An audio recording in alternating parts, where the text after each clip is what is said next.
Testing 1, 2, 3.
Hi, can anyone hear me?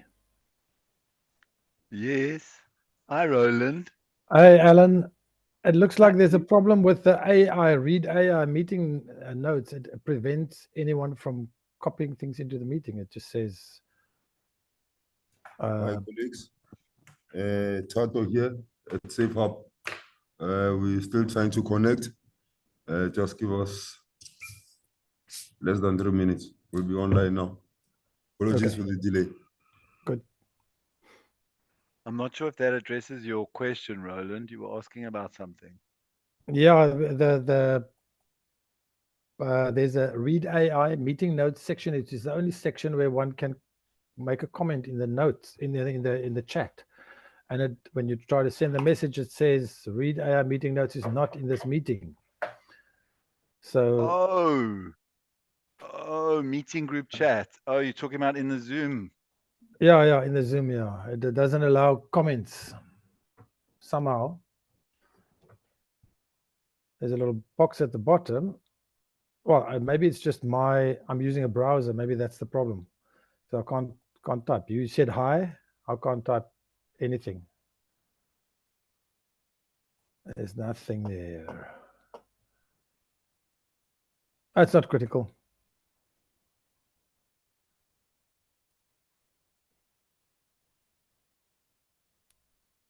If you're talking, I'm not hearing anything. Alan? Oh, sorry. Do you have a Zoom client? It sounds like that's just a web. No, it's a interface. browser thing. Yeah, I don't Browser, have a yeah. Zoom client. Browser is a cut down version of the overall. Okay, it's fine. It's not a crisis. Look, I'm not a fan of Zoom. It wasn't my idea to get Zoom. Yeah, well, let's just work with what we got and make the best of it. If there's really something that needs to happen, I'll just shout. This is actually the very first meeting that we haven't co-located the ISOC ZA with Internet South Africa. And also, this is probably the last day that I will be involved in ISA. I mean, I'll be a member of ISOC Global, but I won't be involved in any of the governance of ISA from today. My last meeting, I've been on the committee of the chapter for 18 years. Well, more, since 2007. 17 years, 18 years. That's a good run. That's a good run. Yeah, and I'm sad that it's gone in a totally different direction to what we used to do. Well, let's see how it goes. In what direction? No, it has direction? gone in the direction that ISOC Global pushes it. So it has gone that way.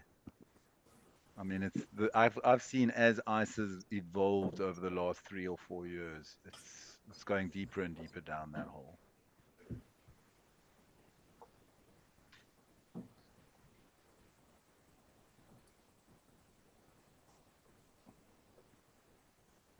Sorry to interject, gentlemen.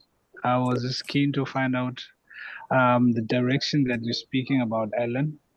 Can you be a tad bit more specific about that? The Internet Society controls the chapter. It decides, what the chapter should be doing, the areas. It's very much based on global internet governance. The Internet Society of South Africa, ISOC ZA, focuses on local legislation and local regulations, not global. So within ISA, there's a big trend towards the IGF, the International Internet Governance Forum, which is really an intergovernmental type function, and on global stuff, and also funding local community projects and things like that, which is very different to ISOC ZA. ISOC ZA, our latest project, which I'm going to be focusing on over the next year, is building a user forum for fiber users, because we have competition at the fiber network level sometimes, and we don't. We have a lot of competition at the ISP level, but fiber networks are all very different and they operate very differently, and we have many of them in South Africa. So I'm ISOC ZA has established a fiber user forum because it's a big area where monopoly fiber operators can exploit the users. So it's very much along the lines of limited supply and monopoly and regulation, which is not something that fits into ISA at all. Oh my goodness, Alan has shaved his beard. About time too. Okay, Alan, I'm still getting used to the moustache. Never mind the rest of the beard. We're having trouble. Yeah, so I'm on my phone. Can I? For this? The link. Where do you want me to share it? Oh, okay. All right. Find it quickly.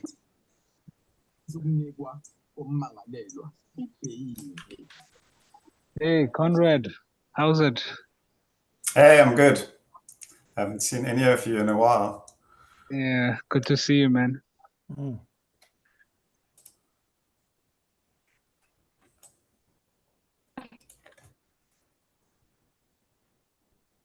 You go.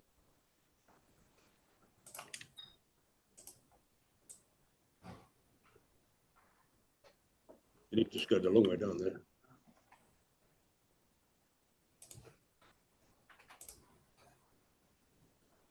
Everything starts with you. Down. Yeah, I said actually. You got it? Yeah, okay. Only have one screen here. Can I pose a question while we wait? I think we're still waiting for other people to join. Mainly Sure. to people like Roland, because you guys have such an extensive experience, you know, in telecoms and the networks and connectivity. What do you think is the main barriers that are hindering South Africa to be largely connected as a society? What are still the main challenges that we face in bridging, you know, the digital divide that exists in our country? Very simple answer. We have 40% of our population unemployed, and mobile network operators charge hugely high prices. Mm. I think education also, you know, certain cultural views and shall we say, I think those are both somewhat concerning. But to be honest, we do actually have an incredibly high penetration of internet in South Africa, which is pretty good. I think we've done very well. I think if you consider the level of penetration with mobile phones, I mean, there's no one that doesn't have a mobile phone, and the mobile operators have done pretty good in terms of making the internet available and also affordable. I know it's still ridiculously expensive if you buy a really small amount of data, but if you have a decent package, like, you know, if you think of Cell C's kind of fiber fixed, or what do they call it, fixed LTE at home service, those kind of services from the other operators as well, that goes pretty far. But I think there's also, I mean, in the bigger picture, fiber is like Alan has said, fiber is ridiculously expensive in places, and there's a lot that can be done with proper competition. If you take that competition that we have in the general market to the fiber level, it is incredibly hard. I know we tried many projects and it just failed on all levels because of ridiculous things, lawyers that get in the way and all sorts of things. So yeah, it's a challenge. I would also add, due to ICASA's BEE policies, people like Starlink are not allowed officially to put down receivers, but if you were to put down one receiver dish and share it between 10 households in a small village or something, the cost per household would actually be extremely low. It works absolutely superbly, works anywhere in the country. And I'm fortunate enough to have acquired a Starlink, and I was using it in the Karoo, and the thing is utterly amazing. It does actually work pretty well. So blame BEE policies, because no ISP, every ISP has to abide by the BEE, but how many real black or non-white ISPs are actually in the country? It's next to nothing.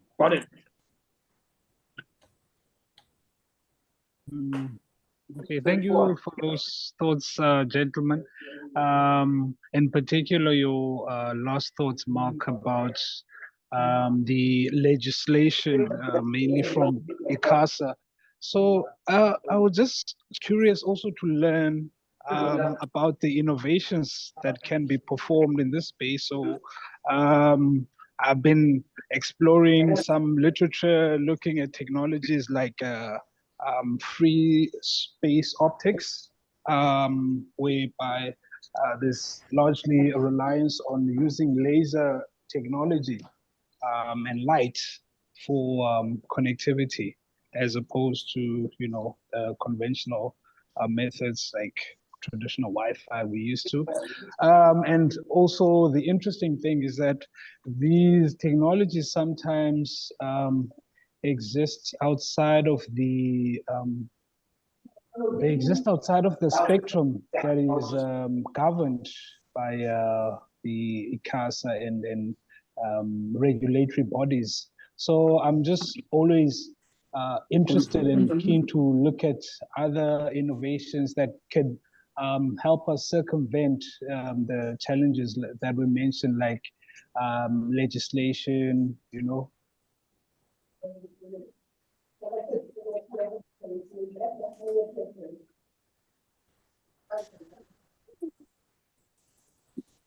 Conrad, you want to say something? Well, look, there's a lot of interesting technologies. One thing you can be sure of is that the technology will keep improving and we'll get better wireless connectivity. But to add to what Roland and Mark said,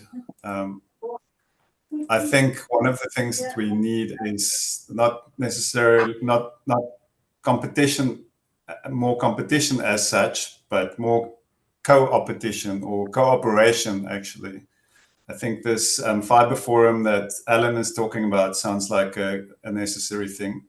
But we need something similar for the smaller ISPs, something like the Wireless Access Providers Association was for all the grown-up wireless ISPs that have become fiber ISPs now. There's a vacuum, and ISOC is well positioned to get more of these smaller community networks and people who are providing internet in their villages to create something. There's an online forum, but it's not very active because it's mostly written. We need more I think ISOC is well suited. The problem with many of the ISOC events is that we don't have a lot of technical like networking people in many of the events. We need an event for the networking people, the small networking people, where they can compare notes and share information and also find resources. Like the ones that are too small to be served by Wireless Access Providers Association and the fiber guys and these guys. Thank you for that, Con. To remember that the problem we have is not one of technology. There are a lot of technologies available. And for example, some years ago, I was part of a venture to put in TV white spaces in KwaZulu-Natal. Give me your phone so that I can record this thing.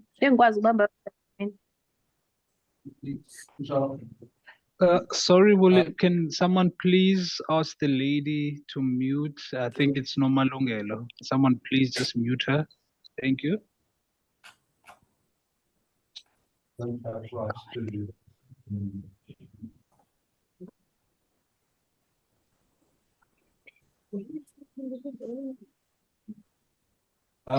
Okay, so what I was saying is that there are technologies available, and those TV white spaces uses quite expensive equipment by leveraging it as a backhaul back to a central point of fiber, and then broadcasting from there, or not broadcasting, networking from there to Wi-Fi networks, which in turn can measure your net, additional Wi-Fi networks. You can bring the cost down significantly. So that is a thing that has happened. But the reality is that the average price of broadband connectivity in Africa is 4% of the average income compared to the projected 2% and 0.1% the people are paying in Europe and whatnot. I have to link to that report which Mark and I completed. I can hear typing, but I can't really hear William and all kinds of other noise. Is there an admin that can mute everyone when there's the main proceedings going on? I can speak with my but Sean is supposed to be here.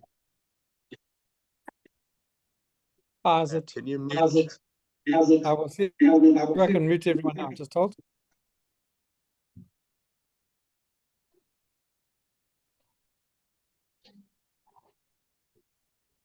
Please mute Nomolungelo Nkabindi and anyone else who isn't actually talking at the time. And then I think it's time we started the proceedings. It's 24 minutes past. Can it start at past? We're still waiting for Toko to arrive. Okay. Togo seems to be always late. Late to our own party. Please mute various people. Sean, you are host. Am I host or is where is okay.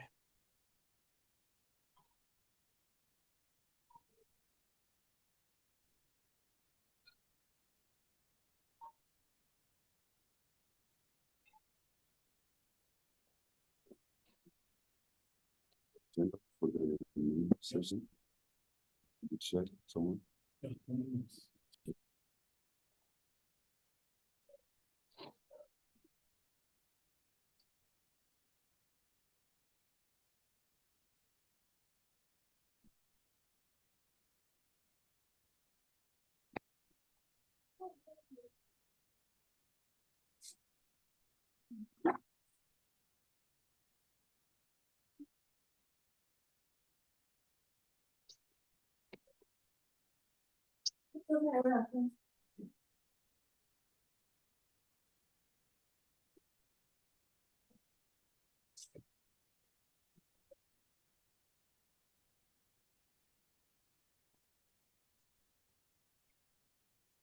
Sharing the agenda because it only says arrival, it's only session, there's no breakdown of the main session.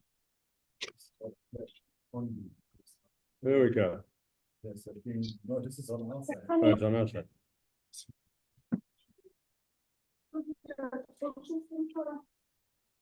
Nomolungelo, please mute yourself.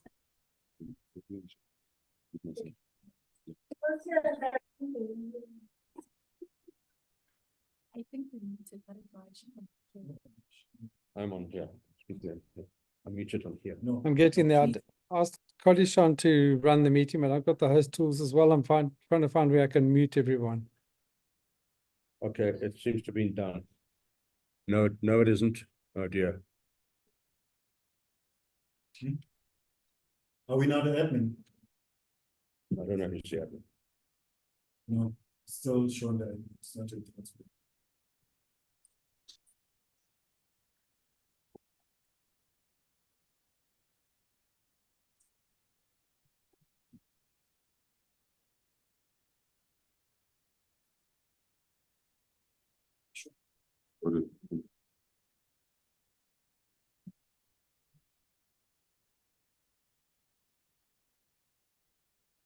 Okay, good afternoon, everybody.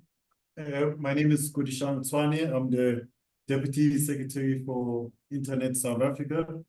While we're waiting on Togo to get online, may I request that we start getting registers passed along so that we can see who's attending our meetings. May I request that the guys joining us from DUT, if you can switch on your camera and mute your microphone. May I request the team joining us from Girl Hype to switch on your camera and mute your microphones. And then after that, maybe Sean can just beam up the agenda so that we can get into it at past. And in addition, can I request that the people actually log in with the real name? Not 1KNCN, blah, blah.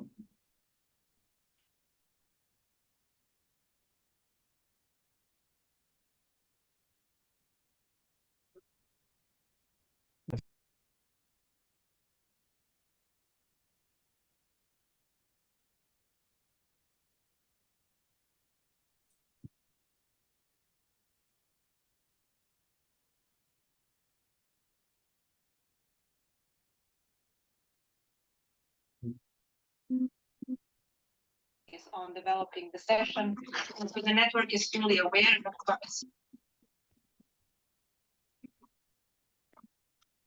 The purpose of the organized main session is explained on the AGM website as well. It's always to look at the topic from a country, local perspective, from a regional perspective. Am I supposed to be here?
If you can just go to the page with the agenda on it, you can see what's coming next.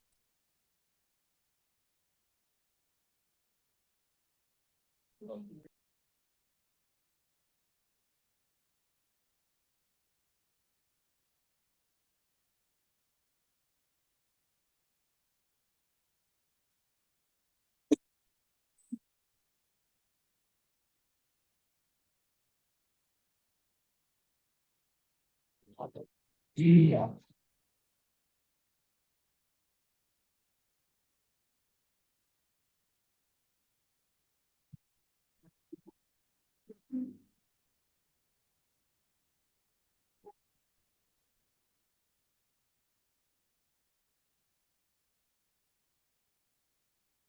Just give us a few minutes here. They're busy setting up at Girl Hype in Cape Town.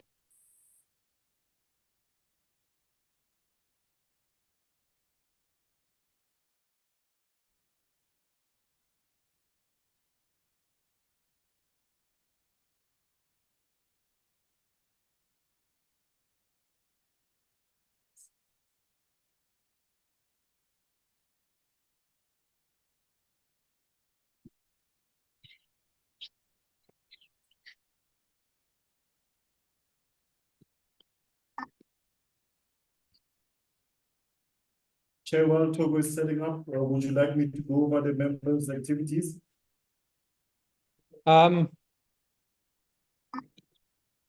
Let's just wait. We'll start it at 5-2, 35, 25-2. Just waiting for Togo to get the screen on, otherwise we'll go without her. All right. Okay. Sorry about the delay.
Mark, there's a screen here.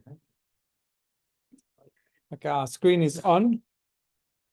So we're not connected yet, but what I'll do is I'll start. If we could have the next slide. Welcome to everyone to our multi-site AGM meeting for 2024. So we're here in Gold Hype in Cape Town. We're at DUT in Durban, and we are in Safe Hub in Soweto, I believe, as well as those connecting online. Kodishan, can I have the next slide, please? Excellent. So I'm going to tell you a bit about voting for the new committee. There is a process. You would have got an email earlier this week about nominating people. So nominee must be chapter members. So we had a few people who were nominated who were not chapter members. Unfortunately, you need to be a standing member of Internet South Africa to be nominated to be an executive committee member. Then again, only chapter members can nominate members. Once a person's nominated, they must be seconded.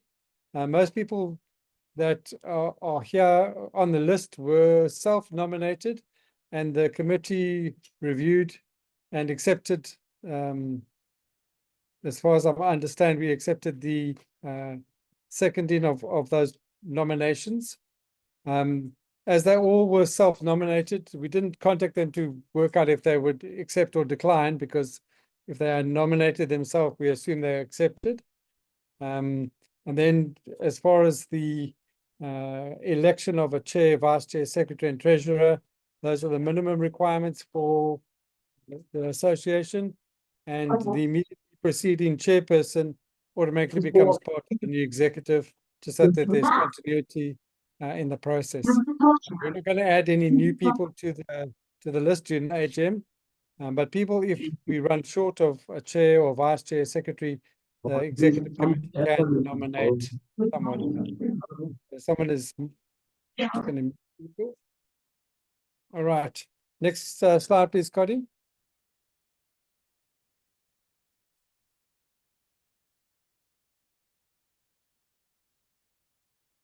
Next slide. Okay, so how we vote. It's important. That's the voting process for the IEC, South African voting. Ours is a lot simpler. There are two ways to do it. There's a link on our website, which is internetsouthafrica.org, or you can follow the tiny URL /elect ISA 2024. The names of the nominees are up on our website with their bios and what they want to do for the society. The process is to elect 10 people from that list, and the top 10 will go through and be on the committee for the coming year. All right, it's that simple. We'll put this up after we've spoken now, so you can go to the website, or you can go to the tiny URL if you want to go directly to to the voting platform. There's a link there to a SurveyMonkey, which will allow us to vote. And we'll get the results of that at the end of our meeting and announced who the new committee is. Okay, next slide. So there's a link here. It's also on our website, on the internetsouthafrica.org website. There's a link to the minutes from last year's meeting. I have asked if someone would read through those minutes so we can have a proposer and a seconder to accept those minutes. Can you just voice if you've read them and if you can second them so we can minute that, please? Yes, I've done so, Chair. Thank you. That's William and someone else. Proposed and second. Audrey Loubse here. I'm seconding. You second them. Fantastic. Thank you very much. Just a few highlights from the last minutes. Last year we had 47 new members since the previous AGM, which is 2022. That's coming out of lockdown, so pretty good that we raise our numbers. For that year, we maintained our ranking on ISOC Global as a megabit chapter. Effectively, that's second from the top, and it gives us an amount of funding that we can use to fund the chapter. We updated our website, we updated our Facebook page, and we ran a few activities in the year prior to this AGM block from 1st of July 2023 to 1st of July 2024. So we were involved in the Safer Internet Day and Internet Girls in ICT Day. And there was a preview of the upcoming activities that we were planning for the coming term. Can we have the next slide, please?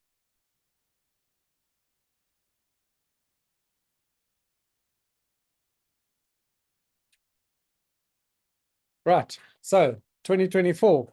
So this is a review of the last 12 months. We've increased our membership quite significantly by 150 new members. That's our largest increase in membership over the past few years. That's largely due to the committee working tirelessly to advertise the Internet Society, what we do, and we're involved in the activities. Because we are running lots of activities and it's not lockdown, makes it easier to run these things. We've been upgraded to megabit chapter, from megabit, sorry, to gigabit, which is the highest ranking. And that affords us about $3,500 funding to run the Internet Society South Africa. There are a lot of member activities, and I'm going to hand over to Kadishon to talk us through that. But essentially, we ran a global encryption day, which was multi-site, was 2 venues in Cape Town, one in Durban, I think, and one online. We had Girls in ICT again. We had Universal Access Day. We were involved in a pilot project to train the trainer. That's teaching the teachers how to teach about the internet. And then we've had the Youth IGF and a number of others. So perhaps over to Kadishon, he can talk us through what has happened in the past year.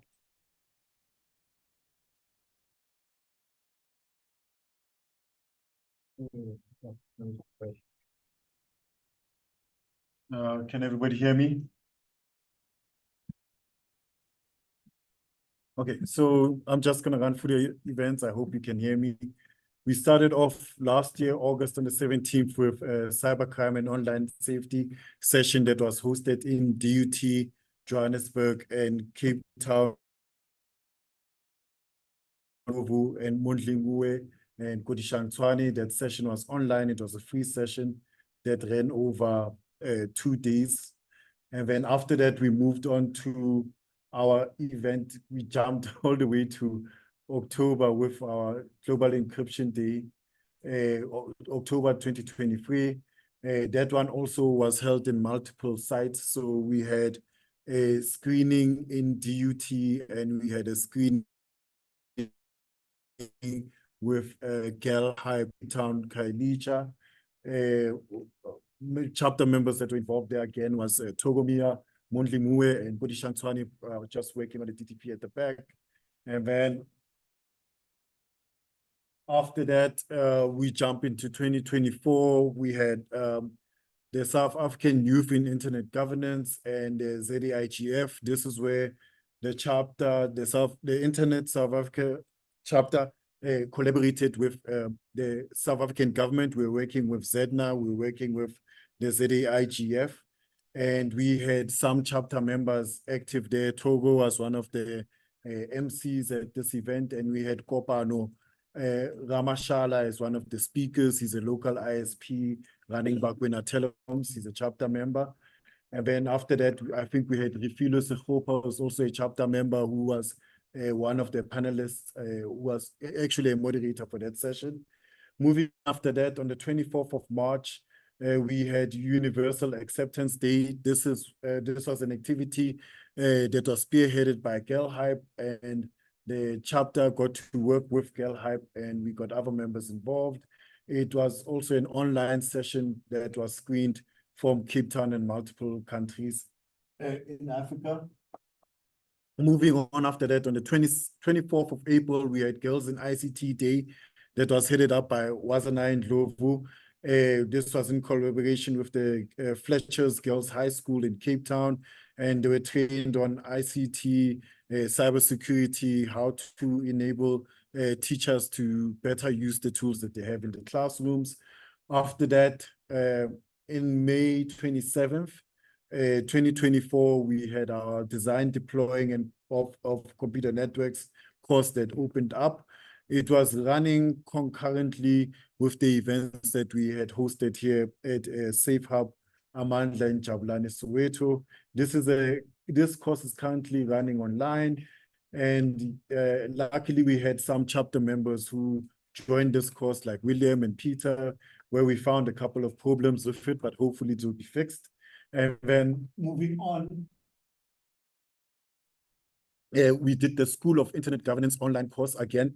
This was the first time that the chapter got to host the online course with the support of Esther, the support of Roberto, and the support of Brian from ISOC Foundation and the global guys. We got to run this course in collaboration with ZEDNA and the South African Internet Governance Forum.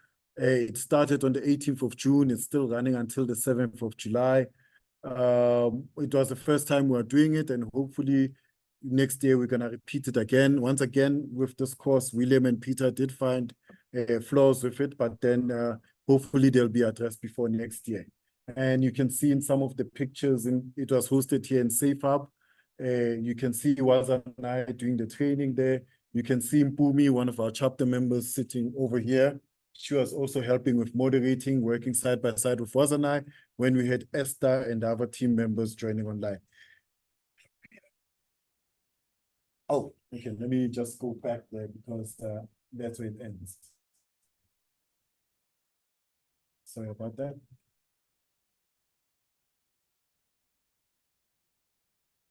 Chair, I'll hand it over to you now. Thank you very much. Perhaps you can skip this slide and go to the next slide. So we're just waiting for Watsana to arrive. Is she here? Oh, sorry, didn't see her. Watsana has arrived. Sorry, I forgot to drop a pin for her. So I just did that now. You want to talk through your device? Just ask Connie to go next. Hello everyone. Good day everyone from here, from Durban, from Joburg. I'm very happy my chairman saw me, but he didn't recognize me. Okay, so this is just the basic financial report for Internet South Africa for July 2023 to June 2024. I should also mention yes. The very person who was supposed to be the treasurer is Mr. Mo Mandla. There's a time when he had a lot of work on his table and then he resigned. So I'm just the interim treasurer and I'm going to be giving the report as the interim treasurer. So we'll ask Connie next slide. Oh, next slide. So this is just going to be, so this report presents the financial performance of our chapter. After we've spoken to Mo, after we've spoken to Adri, she was also working with us. And then it's supposed to just give you an overview of how our organizational finances have been going through. So basically, I would say we are still stable, and I would say our bank account is still in a positive bank balance, although we need to discuss as we go on further. May I have the next slide from?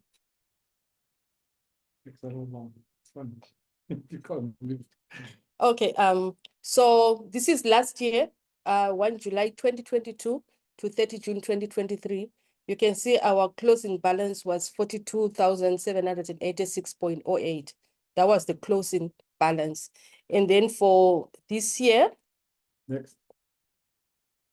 Okay. So this year, as we can see, this was our fiscal year for 2023 to June 2024. That's when I also assumed office in Internet South Africa. And then I somehow got to be the interim treasurer. But July, you can see our expenses was, can someone just do this for us? Okay, it's fine. Yeah. So from July, you can see our opening balance was 43129, and then our closing balance was 42609. And then the rest, I don't need to get into much detail. You can always get the information from the treasurer or from the office to get bank balances and everything. But what we need to note is we are at 28,924, our closing balance. And after, next slide.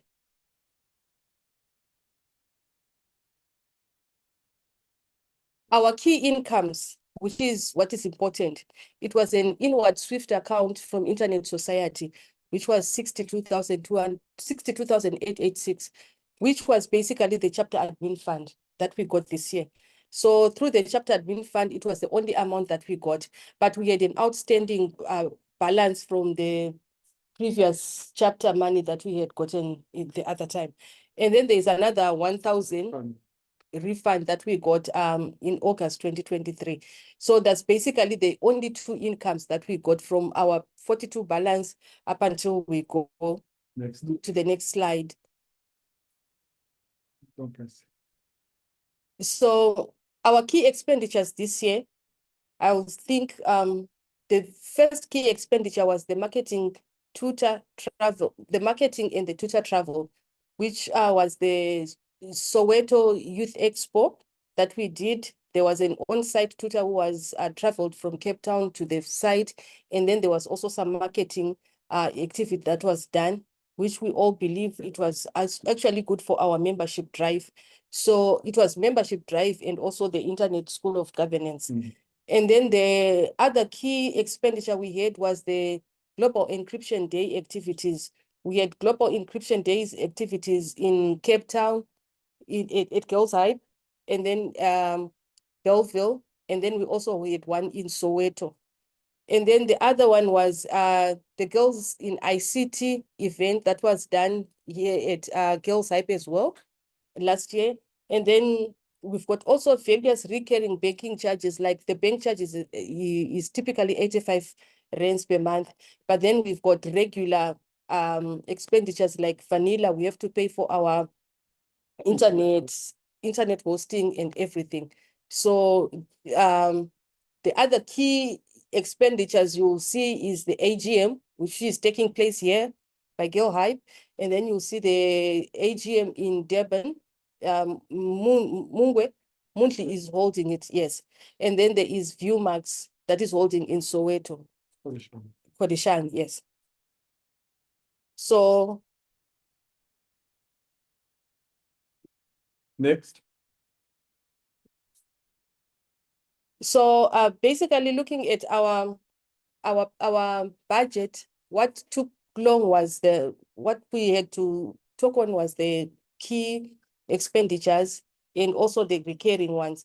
But then we would want to talk as a chapter, what recommendations and what action plans are we going to be taking if we are going to be looking at just the funding from Internet Society. We saw the only big chunk that came, it was from the chapter admin fund. and we can't rely on that. So as a chapter, in as much as we want to grow, how are we looking at diversification of income? Can we have small scale fundraising activities like trainings, like we know we've got a lot of activities that happen through the year, but then we also need, say, for example, girls coming for trainings from schools. Who's going to be funding them? Who's going to be meeting that bill?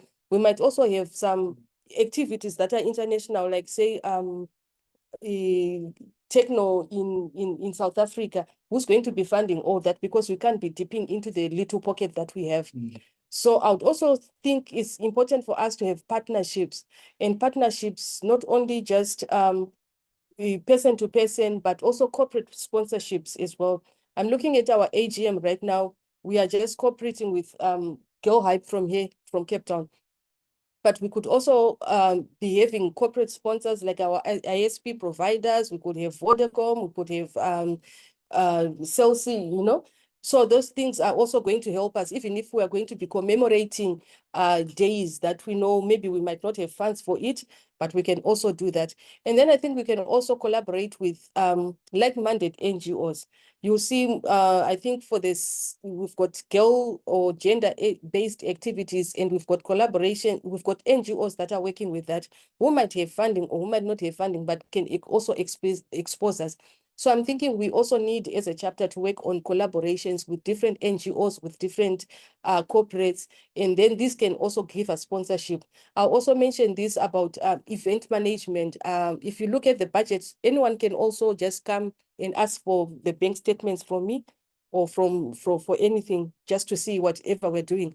But I'm saying the money that we used for the venues, if we had been collaborating, say, with Stellenbosch University, UCT, you know, we could have paid nothing, and then we could have made more impact. So these are some of the strategic partnerships that we need to look into. And then obviously there's grants.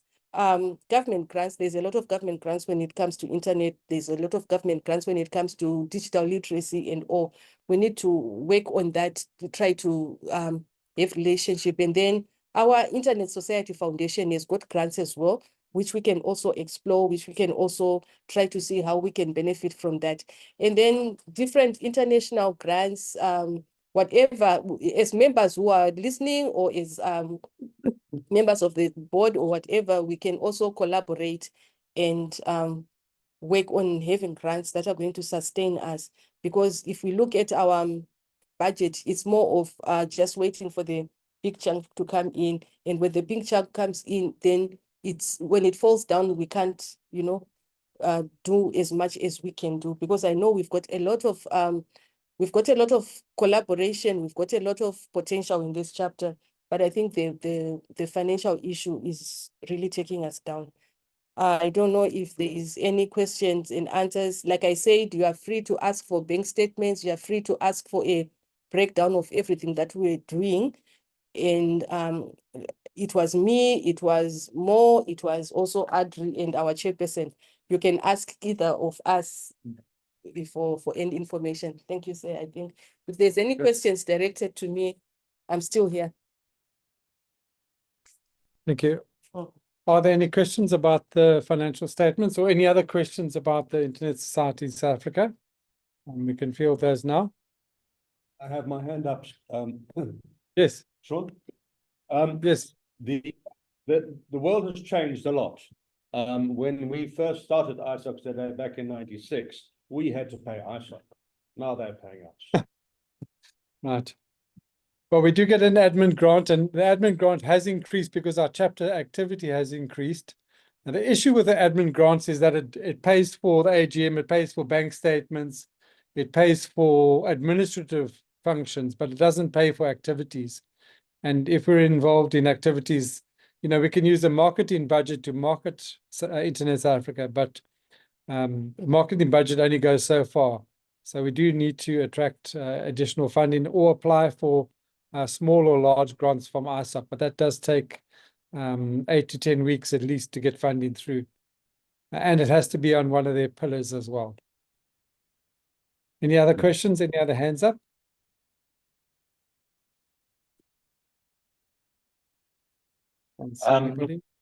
Yeah, if I can just say Alan. that, yes, it's Alan. There are still governance issues with regards to the control of the bank account and the entity and things like that, that any incoming treasurer needs to deal with. That is on the agenda for the new committee to start a new bank account and to regularize that. So that certainly will be done and reported on. But as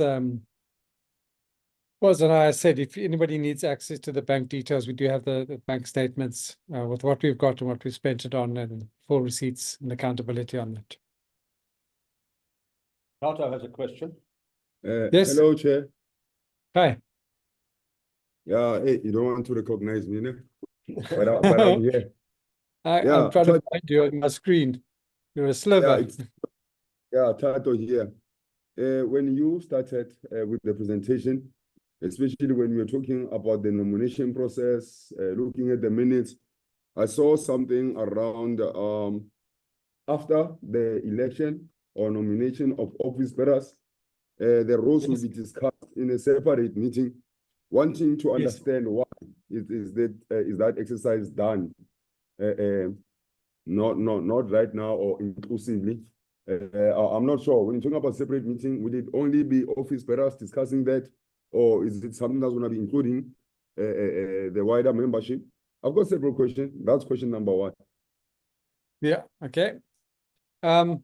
Traditionally, what has happened from my experience is that the meeting of the first executive, the chairperson, secretary, treasurer, I think those are the vice chair are nominated from within that committee. There's nothing in the constitution that says otherwise, and so that's why the process is held that way. I don't know if the past chairs, I think Audrey's around, she can speak to that as well. I'm not sure who else has been the chair of the organization. Let's see. If I can just add to that, maybe, Sean. Yes. Over the past year, I mean, when Moore resigned from the treasurer role, we identified that there are certain skills that the committee should try to attract in order to ensure that the treasurer, has the financial governance. acuity. Yes. Yeah, the financial governance skills. That would be ideal. Tato, does that answer your question? And have you got any other questions? No, maybe just a follow-up on that one. I'm hearing you say that the constitution doesn't necessarily force us to actually have office bearers during an AGM. It's something that can be done because it's more of something that is open. But right now, it seems like maybe I'm not getting what you're saying. Maybe you can rephrase it so it is clear on my side. There's nothing in the constitution that says things should be done in a certain way. Can I help you out there, Sean? Yeah. The existing office bearers remain in that position until we hold the election and new office bearers are elected. So there's no gap. Yeah. It seems like we're missing each other. So let's see how the process unveils, right? Second question. I don't know. Is anyone coming there? Yes. No. No. New committee. So when you don't hold one together? You can.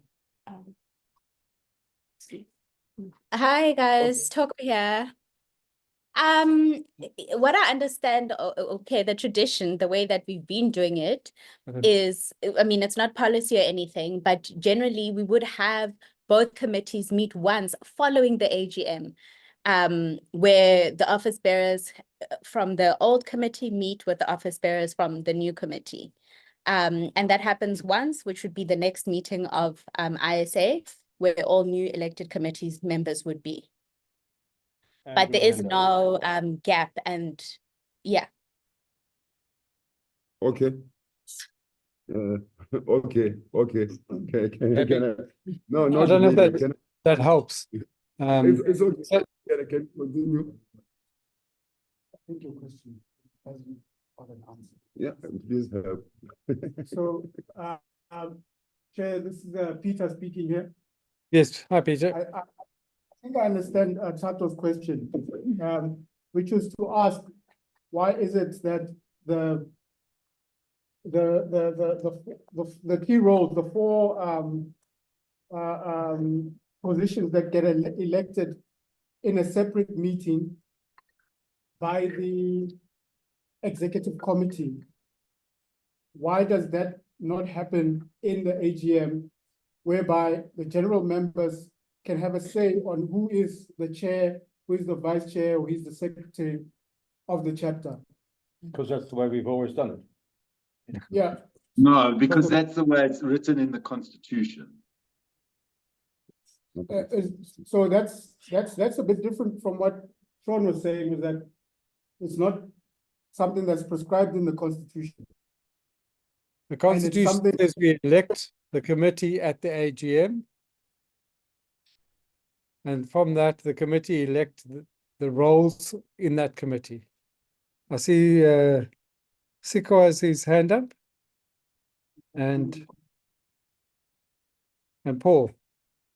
Yeah, thanks, Chair. Thanks for the platform. Yeah, great work. I think looking at the budget that you presented and the level of commitment in terms of what has been achieved, I think you've done considerably well.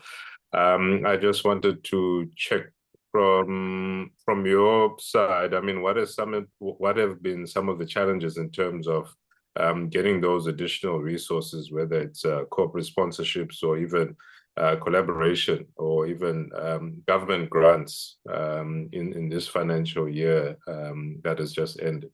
Why I'm asking that is that so we better understand some of the challenges that you faced, and perhaps those that are in the room can always add some assistance or raise their hand up to say, well, actually, I can play that role in terms of making that happen. So what have been some of the challenges perhaps in securing some of the additional resources for ISOC for our chapter? Thanks.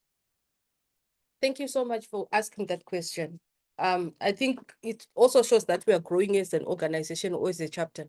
The truth is, we started working hard. I don't want to say like we started working hard. We had some hurdles. We were just growing and we were doing a lot of things.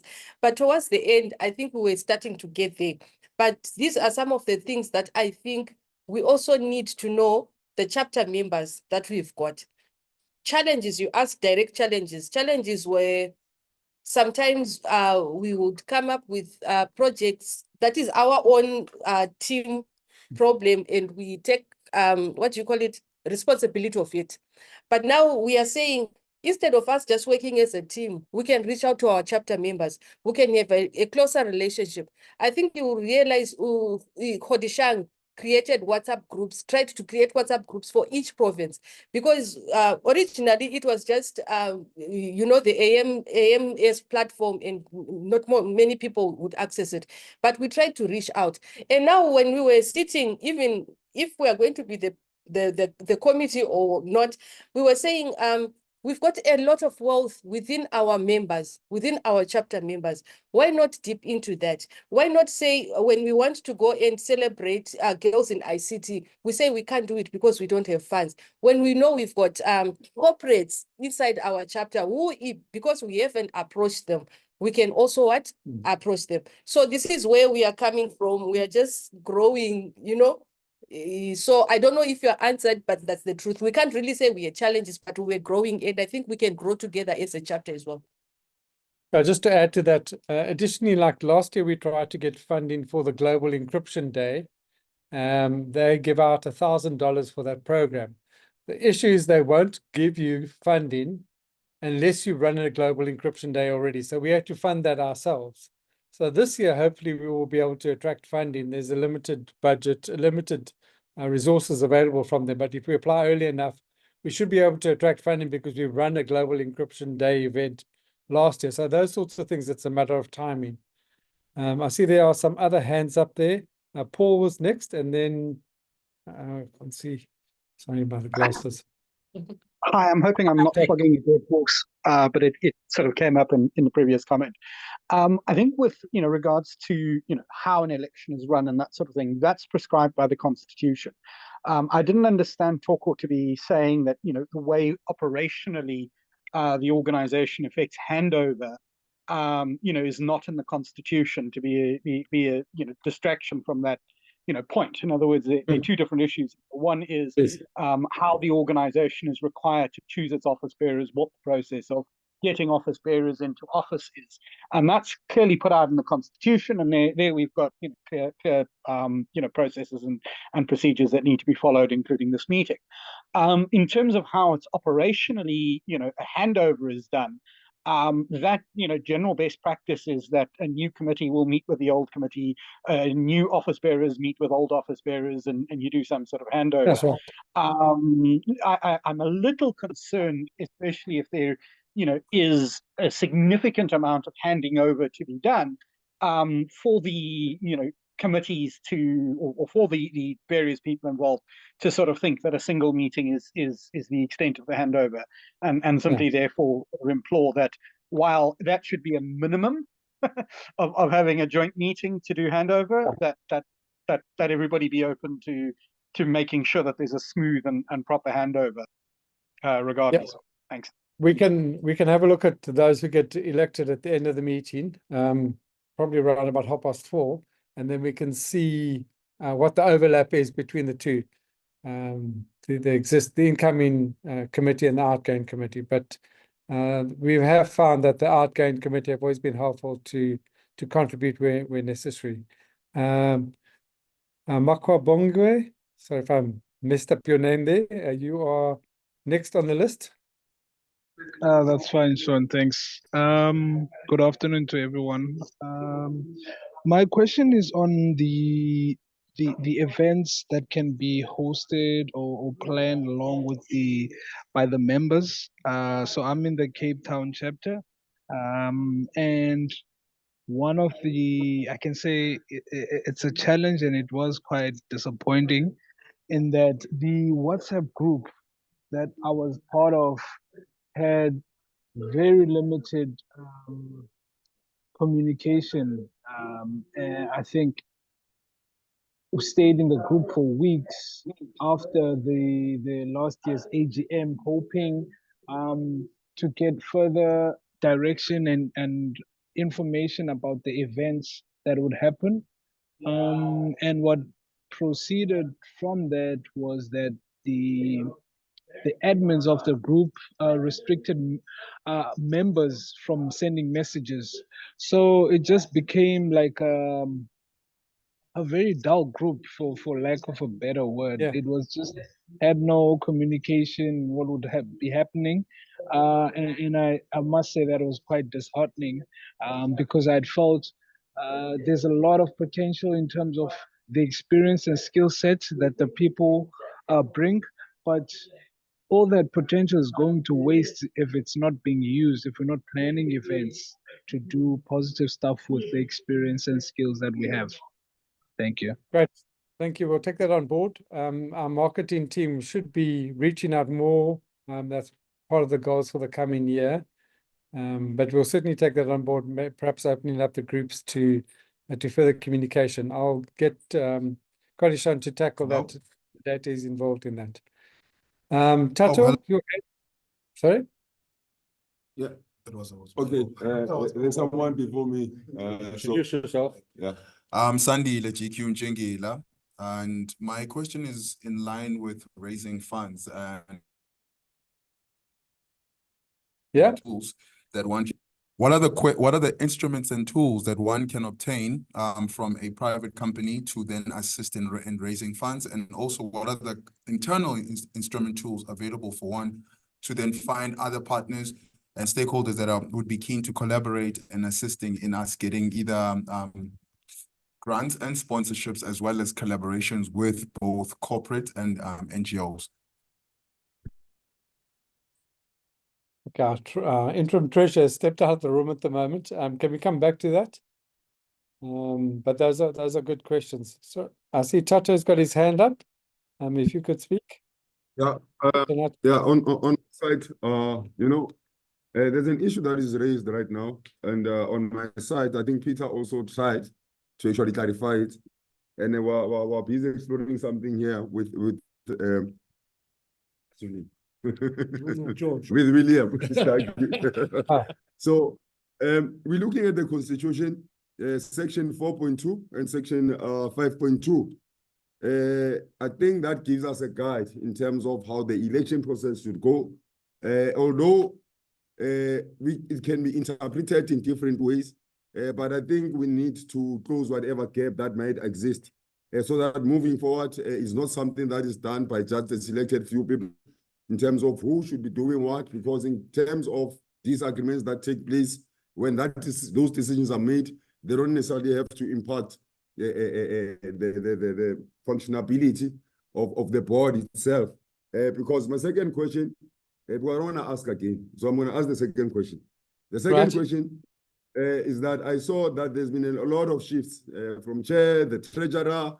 Are there any significant reasons why we had those movements in terms of roles, critical roles, so that at least we're able to learn from those, so that moving forward, we're able to keep an eye out for those type of things, especially with the new committee coming in. Hopefully we don't experience similar type of movements.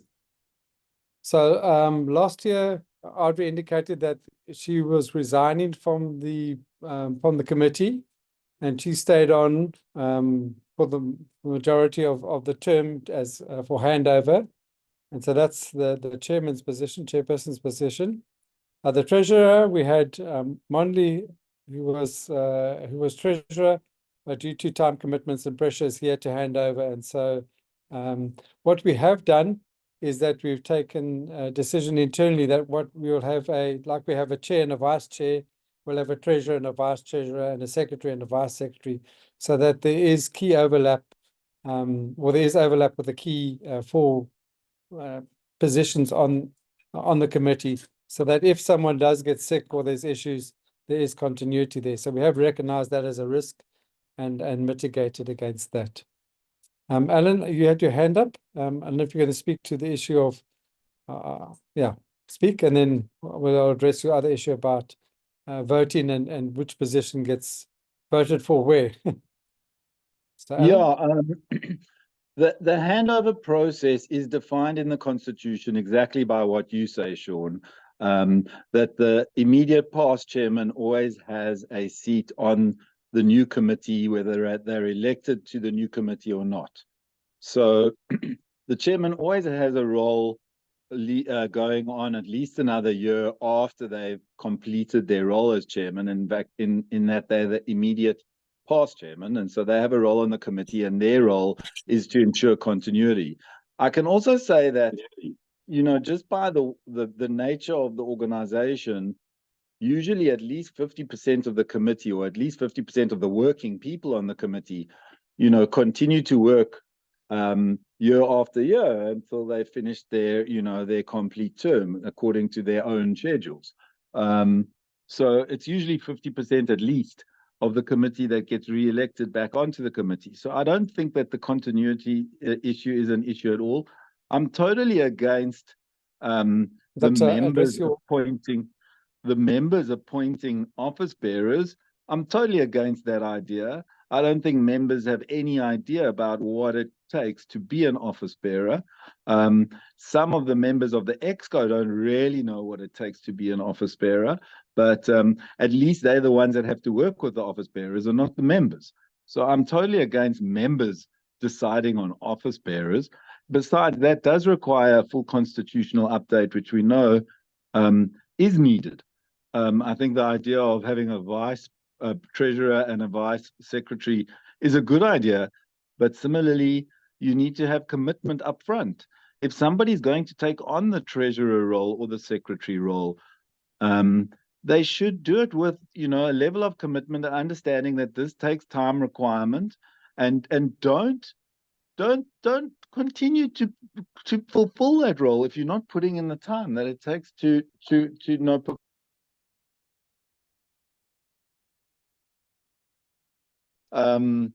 keep aware of the regards funding. If you as has been stated, funding is needed for events and activities. Now, there is no doubt that activities need to be very well planned, very well in advance, in order to get funding. So the real reason why there hasn't been any, you know, way to get funding for activities is because they seem to be, you know, only confirmed very, very, very close to the date of the actual activity. So, you know, when the organizers of the activities, you know, have better, you know, better planning processes, shall we say, then it's much easier to go and look for external funding. And like you say, even the Internet Society globally, as long as you're there, you know, you've got a fully baked plan at least 8 weeks before the event, or maybe even 2 or 3 months before the event, then they will give you, you know, the funding that you need. So that's what I'm pushing for, is better planning for events. Obviously, the better you plan them, the better the outcome, and the more people that can attend, and the better you can get it funded, and so forth. You know, it's one thing to have events and activities. It's a different thing to have them meaningful and filled with relevant content that helps really grow the skills and experiences of the people that are there. And so I'm pushing for that quality rather than quantity. Great. So I think there is some clarity needed in the Constitution, and we have spoken quite a bit this year on clarifying issues in the Constitution, but I think you were involved in the writing in the Constitution, so probably have the best take on how it should be interpreted and enacted. And if anybody else has any comments on that? Yeah.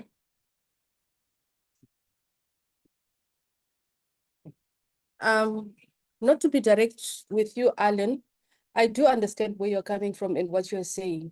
And because you're also part of the, you were part of our committee when we were working, I understand we had debates on this. But I'm thinking, this is me as an individual.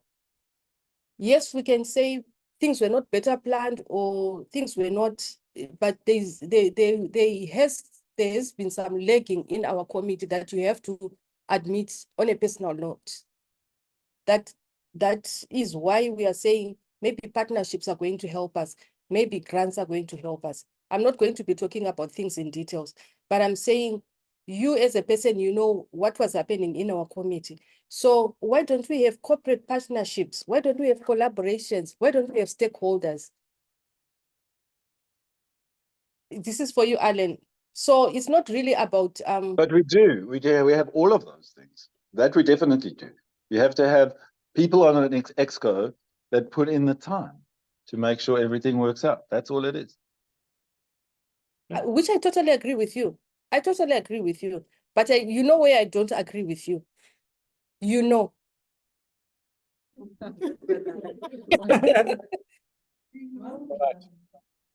Okay, well, I'm going to leave the election till 4:30. I'll take 1 or 2 more questions, and then we'll come back and we can have the results, and then we can have some more discussion as well. Is everyone happy with that? Chair, can we just have one question from Joburg? Yes, and that's Siko's got his hand up. Okay, please go ahead. Siko? Oh, okay. Thanks, Chair. I think there needs to be an acceptance or an appreciation with the fact that this is mostly voluntary. You know, I think the acceptance of people raising their hands up to work on this committee or the activities themselves, it's mostly voluntary, and it's out of the passion and the love for wanting to see change through the work that we do, that we then put our hands up.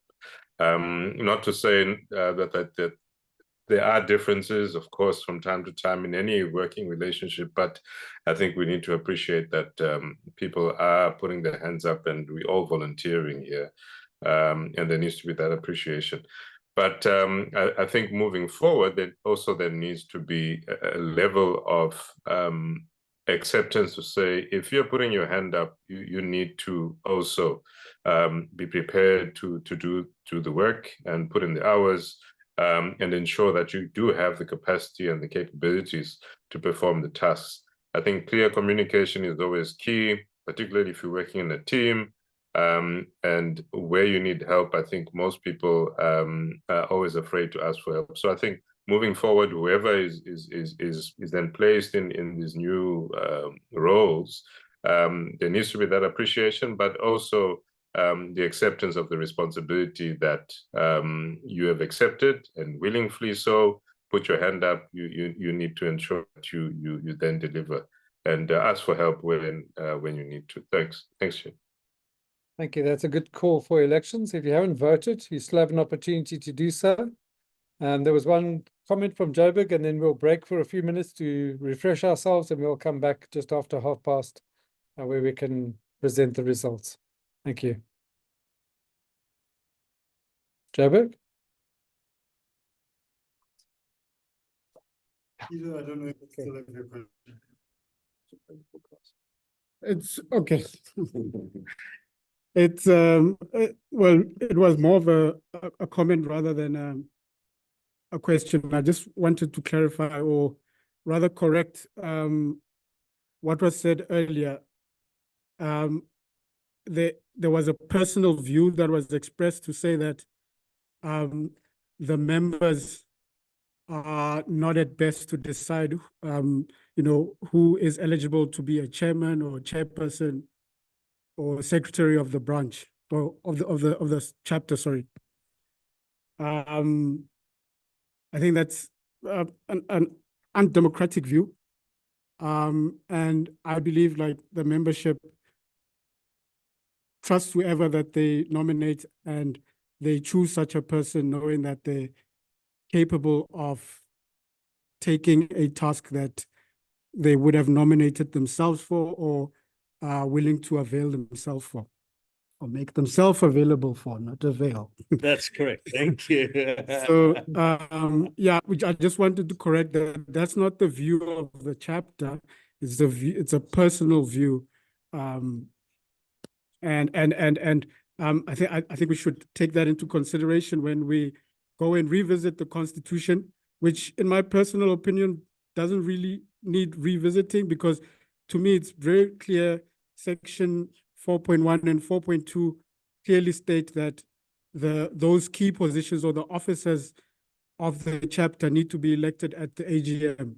But we're not demanding change now in this very AGM, but please do consider this for the next AGM or going forward. Thank you. Coco, you want to say? Yes. Hi, guys. Yeah, I think it's interesting. I just want to reiterate the fact that this is very much a volunteer-led organization. And as a result, there are 2 points that I want to make. Someone asked earlier, what support do we need in order for us to actually be able to get to those budgeting goals? So I want to be clear. Very often what happens is we'll have proposals either internally or from the community, meaning from the EXCO or from our community, and we don't know where to send it. We don't know which members are active. We don't know who is actually able to take that forward. So it takes a lot of actually bringing in our own connections. It takes a lot of actually going around and advocating for ISOC, whether it's in professional settings, direct meetings, cold calls, or whether it's through capacity building that we've been able to impact the kind of change that we do want to see. But certainly what could really help is from this AGM, if you are a company that you've got sponsorship, that you're trying to raise your BEE score, that you're trying to impact SED projects, or you've got a youth portfolio somewhere, or you've got a women's portfolio, reach out to us, because we need that kind of support. When there are open calls for application, RFQs, RFPs, reach out to us and let us know that this is happening. We've really been working so hard over the past year and 3 years actually, in trying to create transformation in the organization. And what that is we've changed a lot of our leadership. And we've also changed the way that we operate. We hold as many events as we can, sometimes 6, 7, 8, 13 events a year, ranging from webinars, trainings, attending conferences. And also, we have submitted a proposal, a grant application with ISOC Foundation. And we've got a second grant application that is loading. And there's also a call for grant applications from the community, because ISOC Foundation does have funding that we can run. So I mean, this is a huge change, and we also have increased our membership in the most increase that we have probably in the longest time. I think we've probably grown up by like, we'll send the data, but maybe 150. 150. And I was in Mitchell's Plain today, and that was like 40 new people. Okay, that hasn't been counted. Hasn't been counted because I don't know if they've been accepted. So yeah, so we're really growing. We were over 1,000 people, and when I got onto the exco, it was like 800 somewhere there. So that's just in 2 years, and we're hoping that we're going to be growing by thousands in the next two years. And we're also going to be reaching out to the community with more open positions, just because there's an exco. You know, personally, I would love to work with more people. I would love to have more advisory. I would love to have more technical community, you know, and to separate into these groups, but also to have more events in different provinces.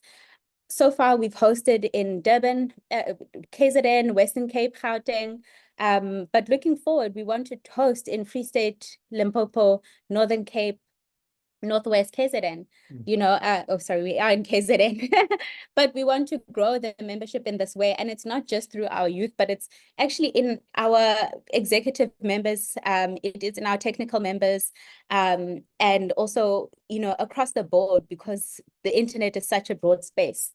So we do want to take part more. I've talked a lot, I'm sorry. I said to Toko, stop talking. I see Kodishan's got his hand up, and then we'll have a 10-minute break where we can collate the results, and we'll come back. That's about 20. I have to just correct myself. I was wrong. Allow me to speak after. Okay, quickly. Kodishan? Hello, Mutsumi here. I just have 2 questions. So how will the organization sort of like foster like innovation and support for startups in the ecosystem, right? That's number 1. And number 2, if you do guys, if you have this, please share it with us, the infrastructure development plan that you guys are about to expand. Is it there, or what's happening with that? Okay, I'll give Toko 2 minutes. I'm going to be very quick. So in terms of startup entrepreneurs, we're actually working on a proposal that is for internet service provider entrepreneurs training. So we're looking at innovation in the internet space. There is that. It's going to be in September. And then there's also, what was the second question? About rollout plans. Rollout plans, no. We have not got rollout plans, and that's something we do want to talk with the new committee about. Yeah. All right. And then Alan, quickly, and then we're taking a break. Our food's arrived. Alan? I must apologize profusely. I was totally wrong. And Peter pointed me out, and Peter is absolutely right. So the Constitution is very clear about the fact that we as members actually do appoint all 4 officers. And so there is a little bit of a flaw in whatever the voting mechanism is. I think we need to also vote for the chairman, treasurer, secretary, and Peter's absolutely right. And I'm sorry to say that, to see that Peter's not running, and one of the people that should be elected to the committee. Peter? There's the voting link. Now you vote. We'll get the people, and then we can have a look at how we can vote for those chair, vice chair, secretary, and treasurer. All right. Good. Thank you. Let's get back in 8 minutes time, 22.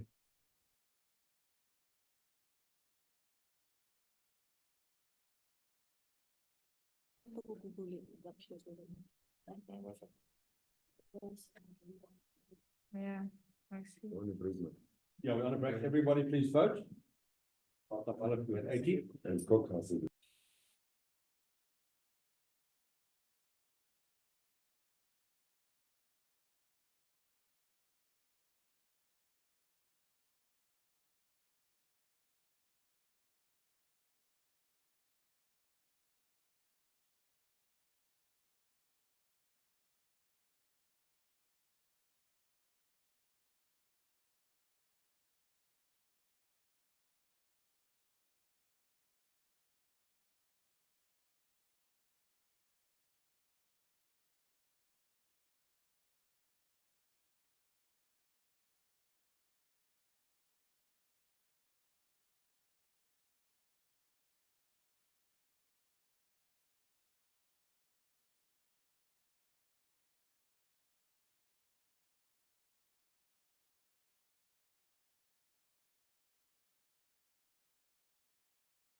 Just check in if we can close the polls and we can get the results, William.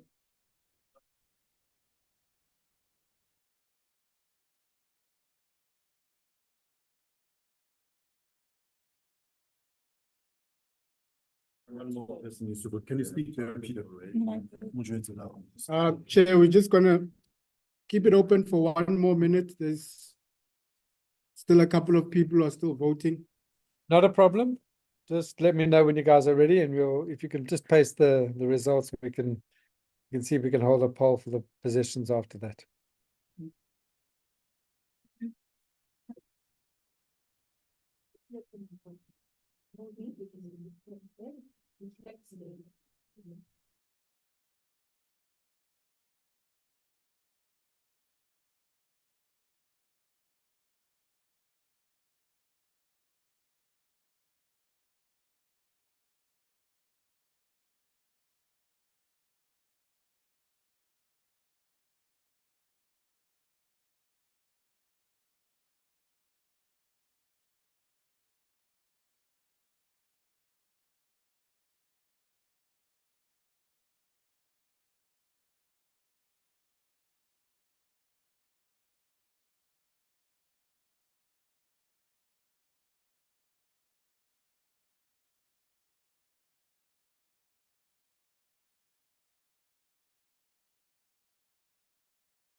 Yeah, Sima is done, Chair. We are done in Gauteng. Right, if we could just collate the results then.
So just give us a little time as we collate the results. Does that happen or is it?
We have some results.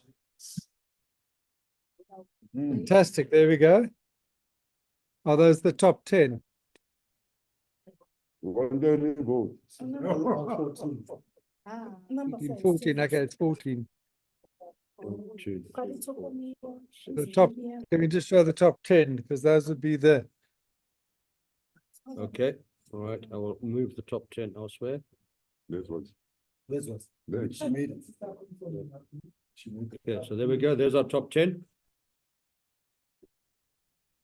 Toko, William, Kadishan, Santambiso, Roland, Sean, Jody, Mondley, Wazanai, and more. All right. Congratulations to those. I think the next process is to try and get positions elected if that's the will of the meeting. I'm not quite sure how we're going to do that, but we can work something out. My reading of the Constitution doesn't say that we have to elect individuals. It doesn't say first elect the chair, then the vice chair, and so on. It just says elect office bearers, which must include these. So I don't read that as saying that it has to be. We have to say specifically this person has to be chair or whatever. And also Objection depends to stand for which position as well. Sorry. So if if you're voting for chair, you would need to get the people who wanted to stand for chair, stand for vice chair, stand for secretary, stand for. Yeah. It's tedious. So yeah, I think that's. I'm in agreement with you there, but let's get a consensus so that everyone's happy. And if we need to make it clear, we can amend the constitution for next time and actually have a process in place of doing that. Because at the moment, I don't think there's us being able to select that in any reasonable time. Chair, I've got a proposal that after, yes, we do have the top 10. Maybe this week, let's have another link whereby everyone is able to, vote on who takes what position. And then we just make an announcement based on that. It doesn't necessarily have to happen now. And also proposing, because it's an AGM, we should be able to amend the constitution based on the feedback that we received, that there must be that provision, that maybe within a month or whatever, there will be an open, inclusive process in terms of who should occupy whatever role. Obviously, I also understood that there were concerns around capacities of people being nominated for different roles. But obviously, when they say, maybe I'm saying that I can take that position of becoming the chair, then I must be able to state why I think I am, so that whoever can second me, they also have that background information that the person is able to take that particular role or not. No. So nobody wants you to be the chair. Not me. The other proposal, the other voices, I see Paul has his hand up. Hi, outgoing chair. I mean, I think, William, sort of had referenced the Constitution. I think it's quite clear that we don't need to conduct another election. The members, can pick by means of consensus. And I mean, quite honestly, if we look at the results, William and Toko, enjoy pretty much the support of everybody who is in the room. So I think if either of them avail themselves to be chair, I think that would almost, be naturally enjoyed by consensus. And secondly, the current interim treasurer is amongst people elected, and it kind of makes sense that if she's happy to remain as the treasurer, that by consensus, the meeting can simply fill that. Once you've got treasurer and chair and vice chair out of the way, it's just a question of asking if there's any discussion in the room that to a secretary. And I think we can do that. I don't see any obstacle to sort of getting the 4 office bearers from amongst the 10 elected people as we're sitting here. If it is a challenge, then of course I would say adjourn and have another meeting. But if there's wide consensus, I think we can. I think there's wide consensus. So did I see Kadishan Jabek the hand up? Seconded. I propose Toko for chair. Seconded. Any objections? Chair? She says okay. Fantastic. Then I propose William as deputy chair. As vice chair. Hang on a second. I have an objection. I have a serious objection. Your name is Alan, is it? Yes. I object totally. I definitely do not believe that Toko is qualified to chair this organization in all my experience with her. And she certainly hasn't attended 50% of the EXCO meetings. So I don't believe she is well equipped for the chair role. I object the objection. All right, then I propose Kodishang. Yes. No, I object. I still maintain Togo. Can I just say? Yeah. The Toko speak. Hi, sorry, I'm just confused as to what has just said that I can't understand. Firstly, I've attended all the EXCO meetings that I haven't excused myself from either because I was traveling, maybe one or two, but I definitely am the secretary, so I've attended all EXCO meetings. And so I think a objection on that front is totally not relevant. Then also to say that I'm not qualified for the role. Firstly, that is wrong. That is your own opinion. And I think, you know, Ellen, in order for us to transform an organization, there'll always be people that are fighting you. There'll always be people that don't have your back. There'll always be people that don't want to see transformation, that want to see the same people standing in the same positions. There's always going to be someone in the committee. Firstly, as a secretary, I can definitely say you haven't attended the last 3 meetings, if not 4. Secondly, I can also say that you have actually actively objected every single event that we have been flaunting here to our members to say we've done such a great job. You've objected every single event that moved us from a gigabit to a megabit chapter. You have objected every transformative process that we followed.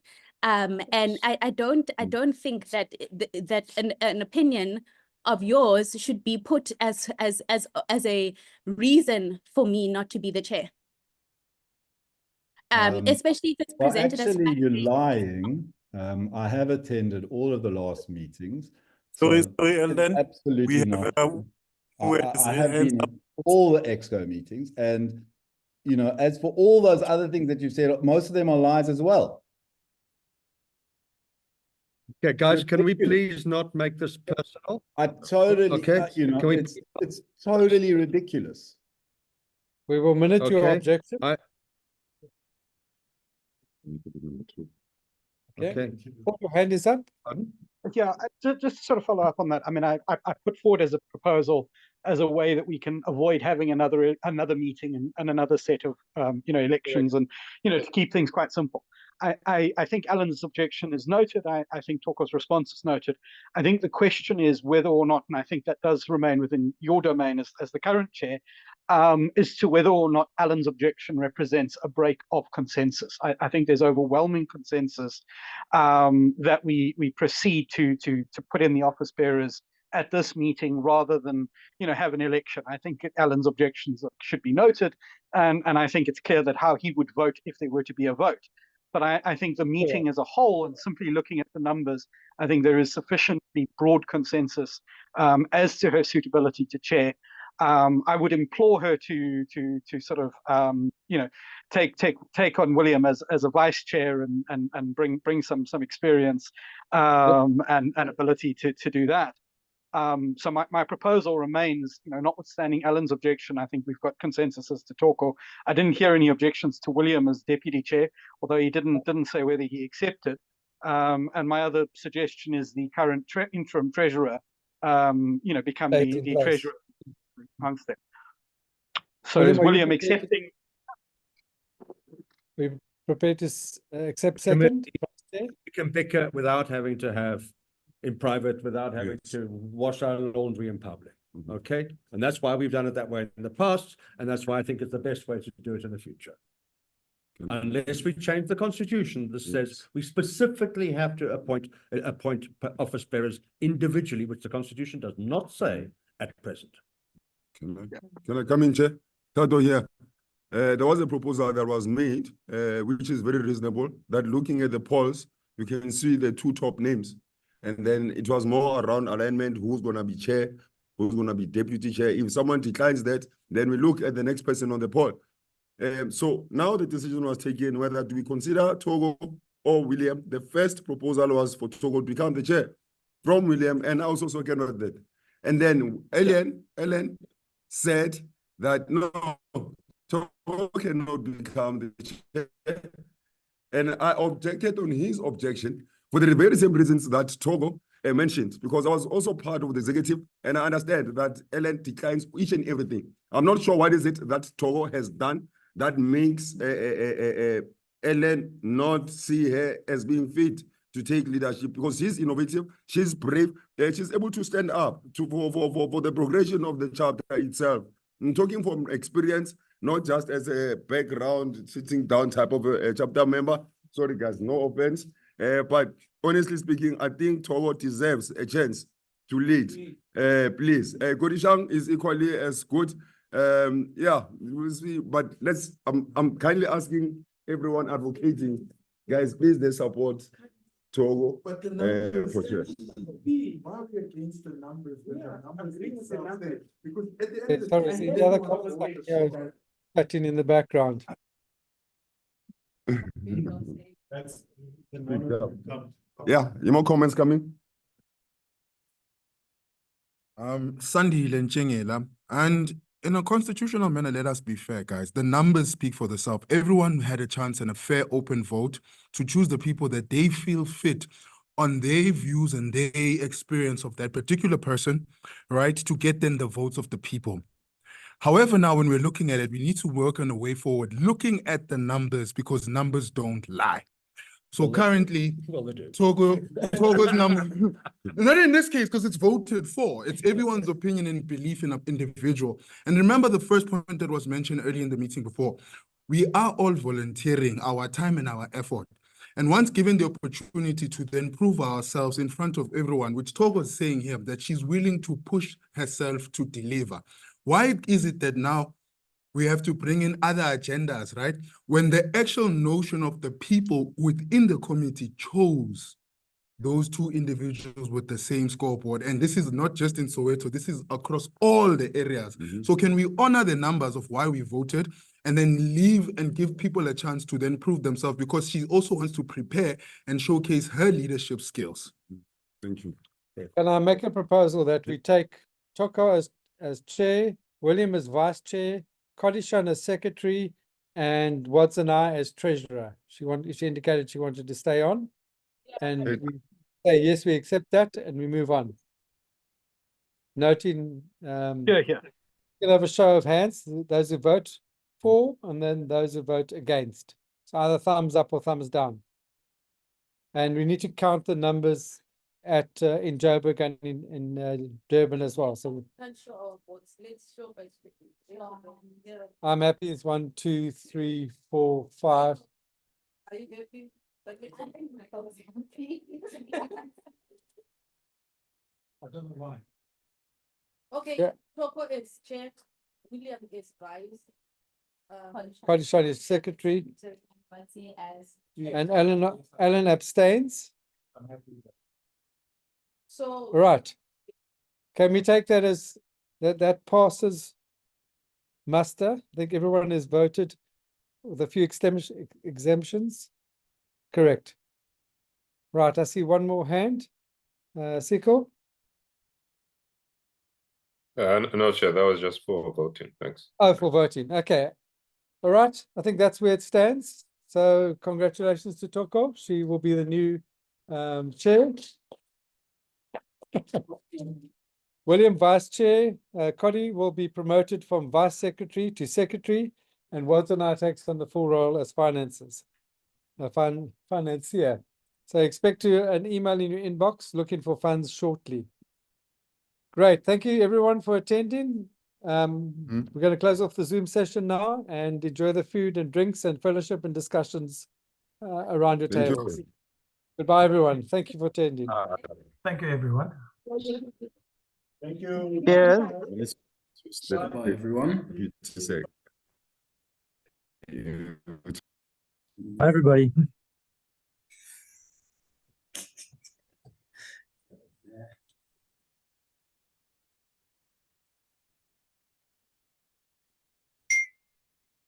This beautiful stuff.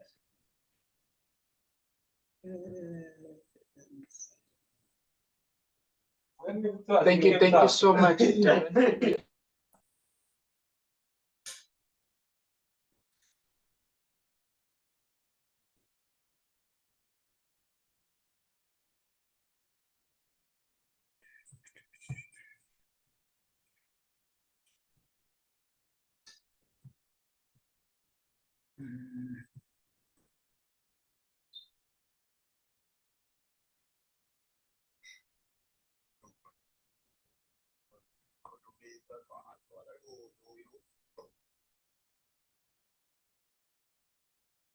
tremendous.